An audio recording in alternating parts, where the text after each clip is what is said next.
Si un alma sumida en las tinieblas comete un pecado, el culpable no es en realidad el que peca, sino el que no disipa las tinieblas.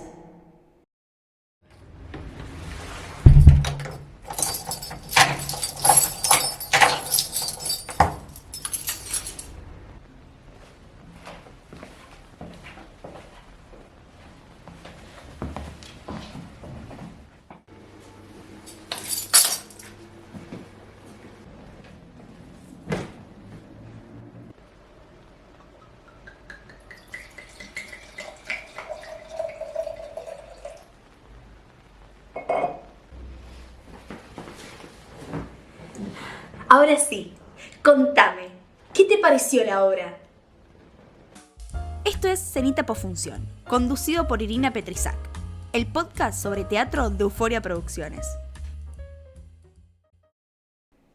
Los Miserables es sin duda uno de los musicales más impactantes y reconocidos de todos los tiempos, a la altura de grandes producciones como El Rey León. Se estrenó en París en 1980, pero recién en 1985 dio el salto al escenario londinense bajo la producción de Cameron Mackintosh y con una versión en inglés adaptada por Herbert Kreismer. Desde entonces, Los Miserables no dejó de crecer, presentándose en 42 países y 319 ciudades, traducido a 22 idiomas y con más de 700 millones de espectadores en casi 50.000 funciones profesionales, convirtiéndose justamente en uno de los musicales más longevos e icónicos de Nueva York y Londres, y ganándose un lugar como uno de los más populares e influyentes del siglo XX.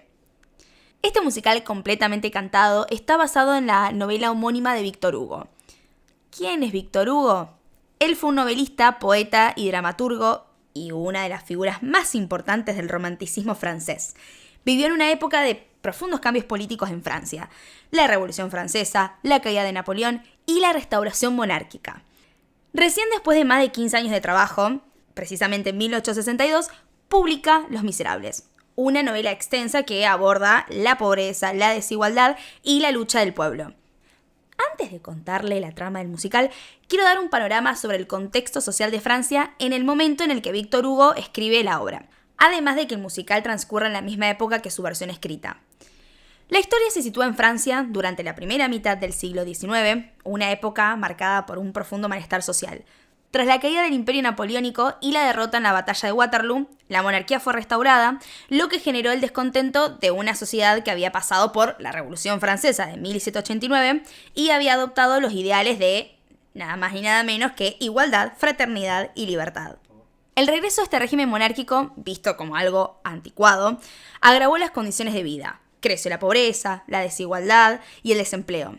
Esta obra muestra el lado más oscuro de la Francia del 1800, resaltando las duras injusticias sociales que afectaban a las clases más desfavorecidas. En este contexto, comenzaron a formarse pequeños movimientos revolucionarios decididos a luchar contra la monarquía y transformar el destino del país. Ahora sí, la sinopsis. Los Miserables nos cuenta la vida de Jean Valjean, un hombre condenado a 19 años de prisión por robar un pedazo de pan para su sobrino. Tras su liberación, es rechazado por la sociedad hasta que encuentra compasión en el obispo Myriel, quien lo perdona y le enseña el valor del perdón y la bondad. Después de esto, Valjean decide redimirse y cambiar su vida, rompiendo su libertad condicional y asumiendo una nueva identidad. Sin embargo, es perseguido por el inspector Javert, que representa la justicia estricta. Durante el primer acto, Valjean conoce a Fantine, una joven madre que ha caído en la miseria tras ser despedida injustamente de su trabajo. Ella se sacrifica vendiendo su cabello y su cuerpo para enviarle dinero a su hija Cosette, que está bajo el cuidado de dos crueles posaderos, quienes no solo maltratan a la niña, sino que también la explotan económicamente.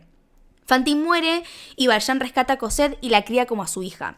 Años después, en París, Cosette se enamora de Marius, un joven estudiante idealista que forma parte de un grupo revolucionario liderado por el apasionado Enjolras, mi personaje favorito, quien lucha por la libertad y la justicia en medio de la creciente agitación social.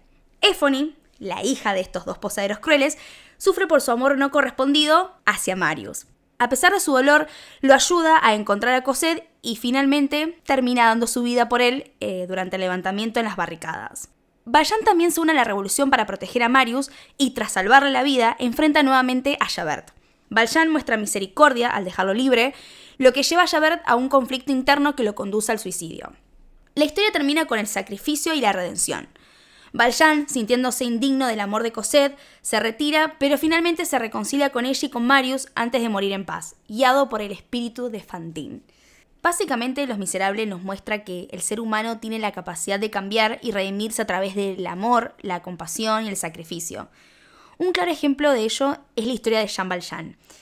Al principio es un hombre marcado por años de injusticia tras haber pasado 19 años en la cárcel solo por robar un pedazo de pan para su familia.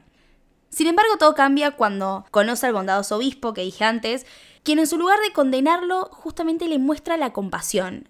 Y ese gesto es lo que le da el nuevo propósito, el dejar atrás su pasado y convertirse en alguien generoso y protector, dedicando su vida a ayudar a los demás, especialmente a Cosette. Valjean viene a representar cómo el amor y la empatía pueden transformar a alguien y convertirlo en una fuerza de bien para la sociedad.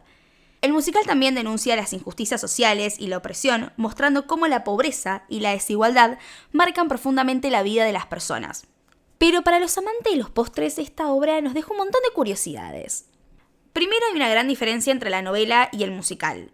En la novela, Javert se ahoga en el río Sena, pero en el musical se muere cayendo al vacío, una escena icónica del musical.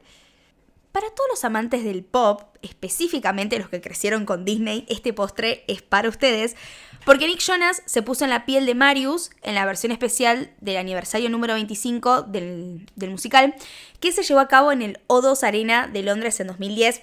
Fue una sola presentación y podemos decir que el señor Nick Jonas lo dio absolutamente todo.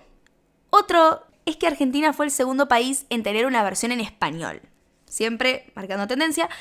Y la obra acá se estrenó el 22 de marzo del 2000 en el Teatro Ópera de Buenos Aires y estuvo un año en cartelera.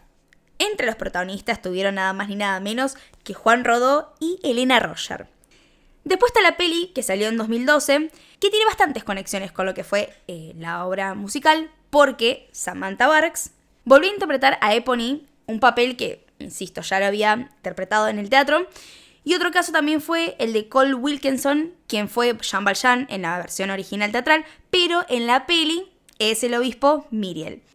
Pero mi postre favorito, es que Los Miserables tiene, atenti, una versión en anime que se estrenó en 2007 y una versión en dibujito adaptado a la historia al público infantil. En fin. Los Miserables es una historia que nos recuerda que aunque el mundo sea injusto y las circunstancias difíciles, siempre hay espacio para la bondad, el sacrificio y la esperanza. Como dice Víctor Hugo, en cada corazón humano habita la lucha entre el bien y el mal, pero es el amor, la compasión y la esperanza lo que puede redimirnos y guiarnos hacia un mundo más justo. Esto fue todo por este episodio. Gracias por escuchar y nos vemos la próxima en otra cenita posfunción. Y recuerden ver más teatro, que el arte siempre sana, refleja y hace reflexionar. Pues como dijo la genia de Marta Minujín, arte, arte, arte. Besos, descansen y vivan la vida. Cenita posfunción. Conducción y guión, Irina Petrisac. Edición, Leandro Blanco. Diseño gráfico, Lisandro Vergallo. El podcast sobre teatro de Euforia Producciones.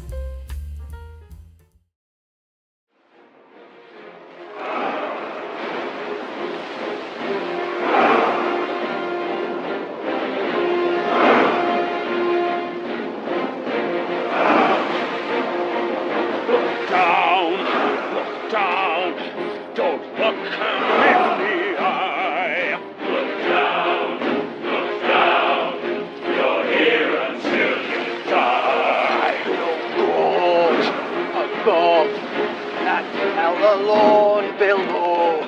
Look down, there's 20 years ago.